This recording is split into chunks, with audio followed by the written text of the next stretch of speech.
చేయవలసిన పని ఒకటి ఉంది. ఇంకా మనము ప్రార్థన చేయాలి.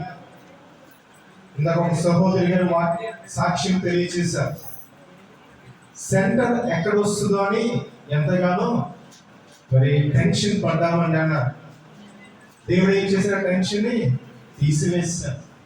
దేవుడు ఏం చేసిన చక్కటి నవ్వులు వారికి దయచేశారు. ఎప్పుడైతే ఇంకను మనం ప్రార్థనలో ఉంటామో దేవుడు మనకి నోటి నిండా నవ్వును కలుగజేస్తాడు. యెషయా గ్రంథంలో ఎవరి మనస్సు దేవుని మీద ఆనుకోనో వారిని పూర్ణ శాంతిగా చేస్తాను.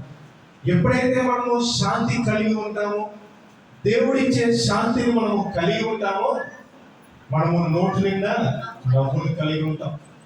అంత మటుకు మాత్రమే కాదు, హెస్కేలు గ్రంథం 34:26 వచనం దీవెనకరములు వర్షములు కురియును.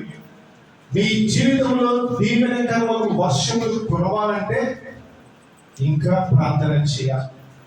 ఇంకా ప్రార్థన చేసినప్పుడు మీ నోటి నిండా ఇంకా నవ్వును దేవుడు కలుగు చేస్తాడు. ప్రహర్షముతో మీ పెదాలను నింపుతాడు. ప్రహర్షం అంటే ఆనందముతో మీ పెదాలను దేవుడు నింపుతాడు.